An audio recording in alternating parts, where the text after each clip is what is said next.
बताओ इसमें अब हमने इसको खोल दिया, अब क्या दिख रहा है ना? अब इसका ये हिस्सा भी दिख रहा है जहां से लिखा जाता है। अब हमने इसको ढक्कन से ढक दिया, ये देखो अब नहीं दिख रहा है ना, नहीं दिख रहा है ना। अब आप बताओ, हमने आपको खोल के दिखाया तभी तो आपने देखा, हमने खोल के दिखाया ही नहीं होता तो आप कैसे देखते, है ना?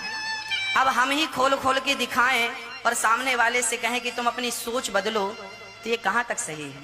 आजकल बहुत सारी आज युवा पीढ़ी जो है, आज हम किसी बहन से कहें कि बहन कपड़े पूरे पहन लिया करो, अरे महाराज जी अपनी सोच बदलो, आप अपनी सोच बदलो। अच्छा ठीक है, हम अपनी सोच बदल लें, तो आप ही जरा अपनी सोच बदलो। अभी हमने इसको खोला, अब आप मत देखो,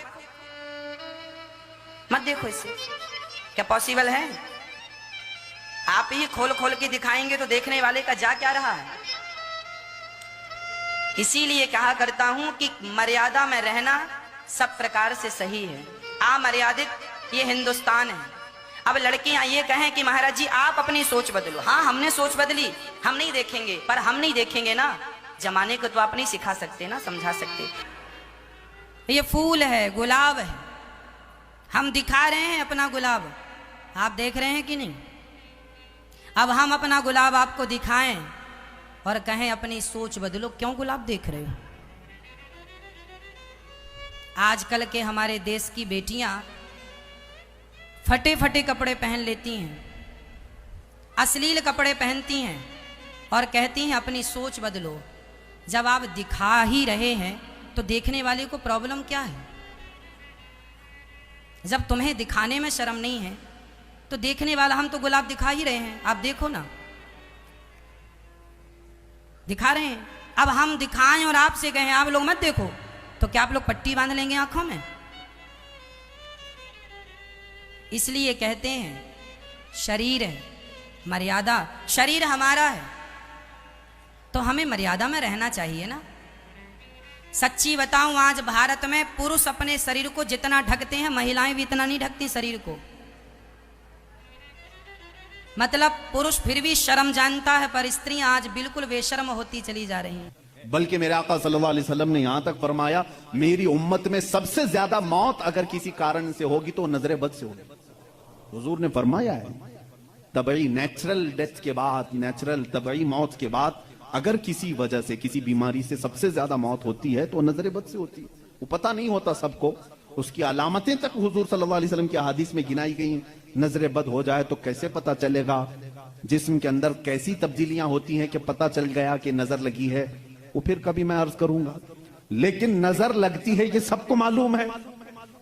और जदीद तहकीकात के एतबार से भी अगर मैं आपको बात करूं, फूल को अगर ज्यादा देर तक तुम देखते रहोगे तो मुरझा जाएगा, क्योंकि हमारी आंखों का जहर उस पर पड़ता है और उसकी तबीयत मुरझा जाती है। वो जितना अपने टहनी में लग करके जितनी देर तक ताजा रह सकता है, तुम्हारे हाथ में आने के बाद उतनी देर ताजा नहीं रहेगा, क्योंकि कुछ बैक्टीरिया हमारे अंदर हैं और आंखों से निकलने वाली चीजें भी हैं। इसी तरह से औरतों का जिस्म इतना नरम है और नाजुक है कि बाहर के जहरीले मादे उनके जिस्म पर पहले असर करते हैं। मर्दों के जिस्मों पर कम, लेकिन औरतों के जिस्मों पर ज्यादा असर करते हैं। अब कोई वहशी दरिंदा जिसकी निगाहें जहर फेंक रही हों और किसी लड़की का जिस्म नंगा हो, वो बगैर लिबास के हो, तो जाहिर सी बात है उसके जिस्म के अंदर जैसी ही वो नजरें जाती हैं, उसके दिल में भी बुराइयों की ख्वाहिशें पैदा होना शुरू होती हैं। एक तरफा नहीं होती ये सब चीजें।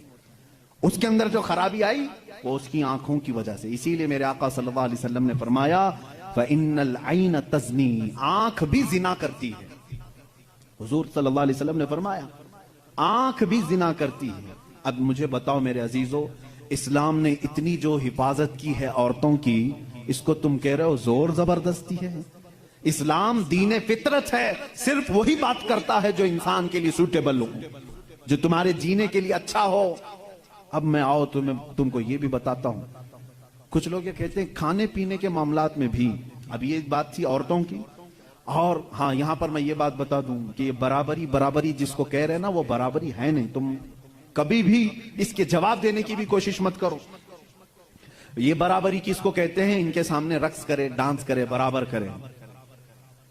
अगर मर्द जो है खुले आम घूमता फिरता है और नंगा हो सकता है, तो औरत को भी उतना ही होना चाहिए, औरत भी उतना ही दिखाए।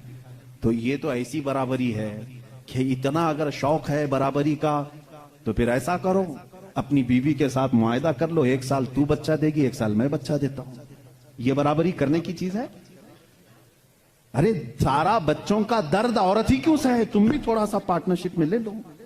ऐसा नहीं कर सकते, तुम्हें मालूम है औरत की फितरत है, कुछ चीजें ऐसी हैं उसकी साख्त में, उसके लिए वो जरूरी हैं।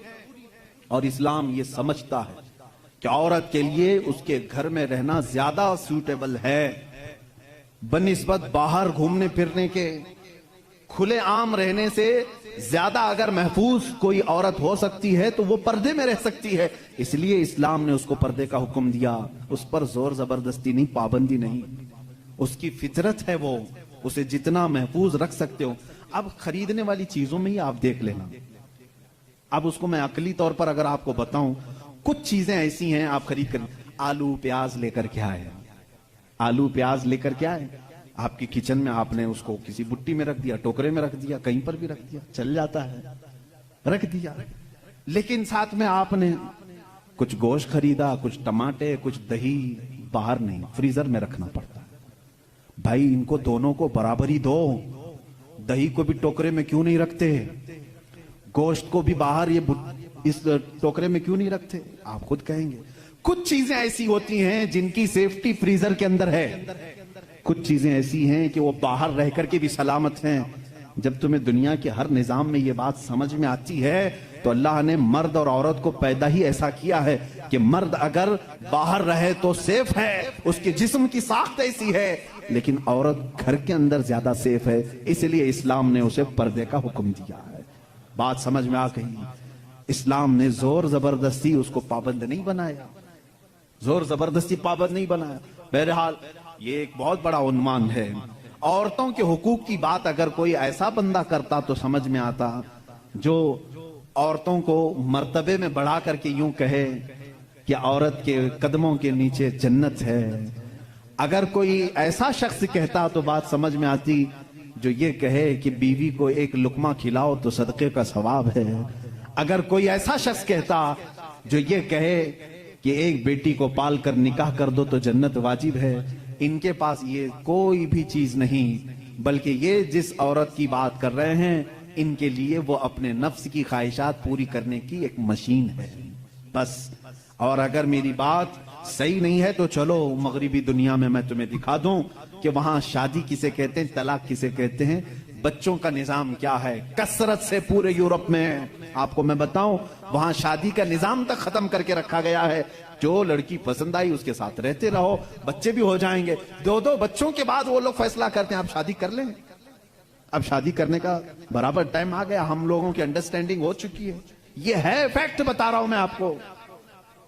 कई ऐसी शादियां हैं वहां पर जो बच्चे होने के बाद करते हैं कोर्ट में जाकर के। तो तुमने औरत को बराबरी नहीं बल्कि अपनी ख्वाहिशात की एक मशीन